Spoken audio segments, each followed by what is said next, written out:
बिस्मिल्लाहिर्रहमानिर्रहीम। लाखों करोड़ों दुरूदो सलाम मोहम्मद मुस्तफ़ा सल्लल्लाहु अलैहि वसल्लम और आले मोहम्मद पर। मैं हूं उमर दराज गोंदल। इस वक्त की एक बड़ी खबर यह है कि आज़म सवाती साहब को गिरफ्तार कर लिया गया है। न सिर्फ गिरफ्तार कर लिया गया है बल्कि उनको अदालत में पेश करने के बाद उनके रिमांड से मुतालिक भी मैं आपको खबर देने वाला हूं। लेकिन असल में हुआ क्या है?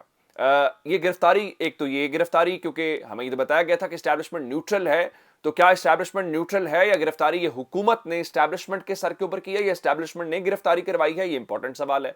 फिर एक और खबर, मोहसिन दावड़ हुकूमत का हिस्सा है, वजीर तो नहीं है लेकिन कम से कम वजीर मुशीर जितना ही इस वक्त उनका स्टेटस है, उनको बाहर जाने से रोक दिया गया है। उन्होंने बिल्जाम लफ्ज न्यूट्रल हवालदार का इस्तेमाल किया है, ये भी मामला है। और उसके बाद ISPR ने एक अहम बयान जारी किया है। आज इतवार का रोज है, आमतौर पर इतवार के रोज बयान जारी नहीं किए जाते, लेकिन जनरल बाजवा कल जो है वो का दिन छोड़ के परसों बुनियादी तौर पे वो रिटायर हो जाएंगे। लेकिन उनके मुतालिक ये अहम बयान क्या है, क्या इसके मुतालिक हुआ, ये डिटेल्स आपके सामने रखते हैं। मैंने आपको इस सुबह ये बताया था आज की वीडियो वाले में कि असल बात ये है कि इमरान खान के ऐलान के बाद देखना यह है कि क्या इस्टेब्लिशमेंट हकीकी मानों के अंदर न्यूट्रल है या नहीं है। अब ये इस्टेब्लिशमेंट का इम्तिहान है कि उसने ये साबित करना है कि वो जो बात कह रहे हैं कि उनका सियासत से कोई ताल्लुक नहीं है और हुकूमत अपना काम करेगी, इस्टेब्लिशमेंट अपना काम करेगी, ऑपोजिशन अपना काम करेगी, वो अमली तौर पे नजर आना चाहिए। अब रात को हुआ क्या, आज़म सवाती साहब ने रात को जलसे में तकरीर की। उन्होंने वहां पे इंडियन जनरल का हवाला दिया, पांडे का, और कहा कि देखें वहां के जनरल के असासे हैं 29 लाख रुपया।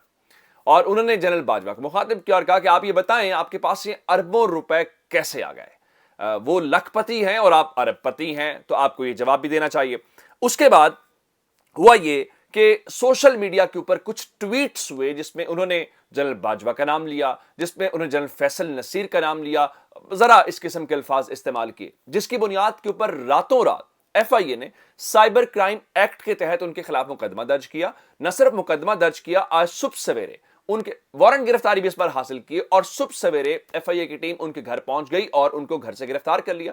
उनका ठीक है, आज आप वारंट गिरफ्तारी लेके आए हैं, बिस्मिल्लाह मैं चलता हूं, और चले गए। अब से थोड़ी देर पहले उनको अदालत में पेश किया गया F8 कचहरी के अंदर, जहां पे पाकिस्तान तहरीक इंसाफ की जो मरकजी लीडरशिप है, जिसमें शाह महमूद कुरैशी खुद शामिल थे, वो वहां पे मौजूद थे सॉलिडारिटी के इजहार के तौर पर। यह अच्छा था कि आखिरी बार तहरीक इंसाफ नहीं गए थे।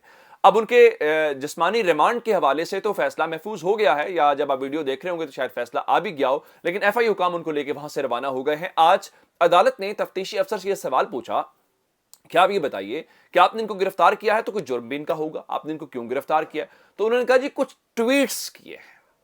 हैरान कुन तौर पे इस मुल्क में अब ट्वीट से, सोशल मीडिया पोस्टों से डर लगता है। मैं आपको बताऊं, इस्लामाबाद हाई कोर्ट के जस्टिस बाबर सत्तार के बेंच का एक फैसला है जिसमें कहा गया है कि किसी ट्वीट से, किसी बयान से इस किस्म के कोई जुर्म सरजद नहीं होता। जब तक अल्फाज जुर्म का अमली तौर पे रूप न धार लें तो उसको जुर्म तस्वुर नहीं किया जाएगा। लेकिन चूंकि ये पाकिस्तान है, चूंकि कुछ शख्सियात के बारे में आप बात करेंगे या कुछ ताकतवरों के बारे में बात करेंगे तो सब कुछ ऐसा हो सकता है।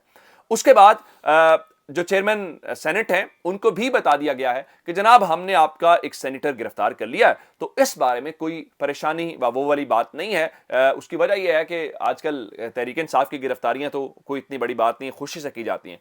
अब रात को एक अच्छी बात ये हुई, लोग ये सवाल उठा रहे हैं कि क्या जो लास्ट टाइम FIA की कस्टडी के अंदर इल्जाम लगता है कि उनकी शलवार उतारी गई या उनको बेलिबास किया गया, क्या कोई चीज देखना बाकी रह गई है जो अब दोबारा उनको देखने के लिए बुलाया गया? और शहबाज गिल साहब ने रात को जलसे के अंदर ये बात की थी। ये सवाल ये बहुत तकलीफ दे है, शायद आप इसको जोक के तौर पे लें, कॉमेडी के तौर पे लें। उन्होंने कुछ और को भी मुखातिब किया था और कहा था अगर आपने सियासत से किनारा कशी कर ली है तो क्या जो हमारी शलवारें उतारी गई हैं हम वो शलवारें उतार लें, शलवारें वो पहन लें? मैंने तो बहुत पहले कहा था कि अल्लाह ना करे कभी हमारे ऊपर ऐसा टैग लग जाए कि शलवारें उतारने वाली रियासत। शहबाज गिल ने क्या कहा, जरा सुन लीजिए। आपने बयान दिया कि अब आपने सियासत से किनारा कशी कर ली है, तो हजूर मैं और आज़म सवाती साहब शलवार पहन लें या भी नीचे ही रखनी है? ये बहुत तकलीफ दे बात है। गो कि ये जो आपको पीछे वो हंसने वाली आवाज आ रही है, ये मैंने चूंकि सोशल मीडिया से वो वीडियो उठाई, तो इस किस्म की ये बहुत तकलीफ दे है कि पाकिस्तान के अंदर सियासी लोग ये कह रहे हैं कि हमारी जो शलवार आपने उतारी वो हम पहन लें या भी नीचे ही रखनी है, मजीद हमें नंगा किया जाना है। ये आज़म सवाती शहबाज गिल को नंगा नहीं किया जाता, ये आपको मुझे। अगर आप मुल्क के किसी MN MP की ये हालत है तो अंदाज़ा करें कभी आपका या मेरा खुदा न खास्ता इनसे वास्ता पड़ गया तो हमारे साथ ये लोग क्या करेंगे।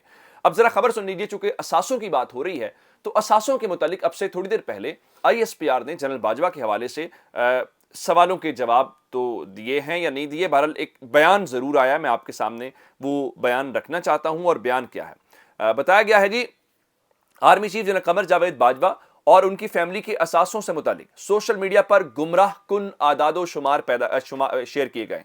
یہ گمراہ کن اعداد و شمار مفروضوں کی بنیاد پر بڑھا چڑھا کر پیش کیے گئے. ایک خاص گروپ نے نہایت چالاکی اور بدنیتی کے ساتھ جنرل باجوہ کی بہو کے والد یعنی ان کے سمدھی اور فیملی کے اثاثوں کو آرمی چیف اور خاندان سے منسوب کیا ہے. یہ سراسر غلط تاثر دیا جا رہا ہے کہ یہ اثاثے آرمی چیف جنرل باجوہ کے 6 سال دور میں ان کی سمدھی کی فیملی نے بنائے ہیں. یہ قطعی طور پر حقائق کے منافی اور کھلا جھوٹ اور بدنیتی پر مبنی ہے. Army chief general Qamar Javed Bajwa, ان کی اہلیہ اور خاندان کا ہر اثاثہ FBI میں باقاعدہ ڈکلیئرڈ ہے. آرمی چیف اور خاندان باقاعدگی سے ٹیکس ریٹرن فائل کرتے ہیں. ہر شہری کی طرح آرمی چیف اور ان کی فیملی ٹیکس حکام کے سامنے اپنے اثاثہ جات سے متعلق جواب دیں. یہاں پہ جو اہم الفاظ استعمال کیے گئے ہیں میں آپ کو بتا دیتا ہوں. بتایا گیا ہے کہ گمراہ کن اعداد و شمار، پہلی بات. دوسرا، مفروضوں کی بنیاد کے اوپر بڑھا چڑھا کر پیش کیے گئے. پھر آگے، نہایت چالاکی اور بدنیتی کے ساتھ منسوب کیا گیا. سوال یہ پیدا ہوتا ہے FBI نے کہیں پہ یہ نہیں کہا کہ جو اثاثے ہیں اس فیملی کے جس بھی کہیں پہ یہ جھوٹ ہے، یہ ڈاکومنٹس غلط ہیں اور ان کا حقیقت سے کوئی تعلق نہیں. ایک بات. دوسری بات، وہ کہہ رہے ہیں جی آپ جواب دہ ہیں FBI کے سامنے. بالکل جواب دہ ہیں، لیکن اگر آپ جواب دہ ہیں تو 2 ڈپٹی کمشنر ان لینڈ ریونیو سمیت تقریباً کوئی 11 کے قریب ملازمین جو ہیں وہ کسٹڈی میں لیے گئے ہیں FBI کے. سوال یہ پیدا ہوتا ہے کہ آخر ان کو کیوں کسٹڈی کے اندر لیا گیا ہے اور ان کو اسلام آباد منتقل کر دیا گیا ہے. اگر تو جواب دہ ہیں تو پھر تو اگر وہ ڈاکومنٹس غلط نہیں ہیں تو پھر تو ظاہری بات ہے یہ چیز نہیں ہونی چاہیے تھی. اب یہ 2 خبریں میں نے آپ کو دے دی.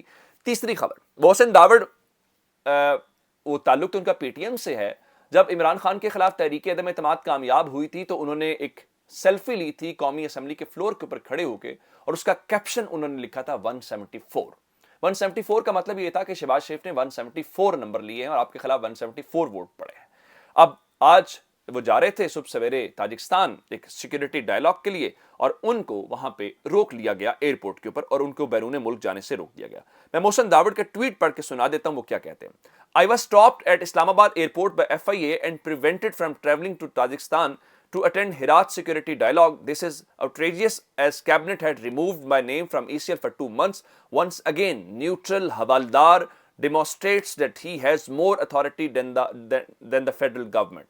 وہ فرما رہے ہیں جی میں باہر جانا چاہتا تھا لیکن مجھے FIA نے روک لیا اور تاجکستان جانے نہیں دیا. حالانکہ میرا نام FIA نے 2 مہینے سے میرا نام کیبنٹ نے ECL سے 2 مہینے کے لیے نکال دیا ہوا ہے، لیکن اس کے باوجود یہ بتایا گیا ہے کہ نیوٹرل حوالدار کی طاقت ریاست سے زیادہ ہے. اب سوال ایک اور آگے انہوں نے لکھا ہے. Only a few days ago, Pak civil society was celebrating Bajwa's speech in which he accepted the military's interference in politics and announced a non-interference policy in this politics. Is this neutrality and non-interference a privilege limited to Punjab only?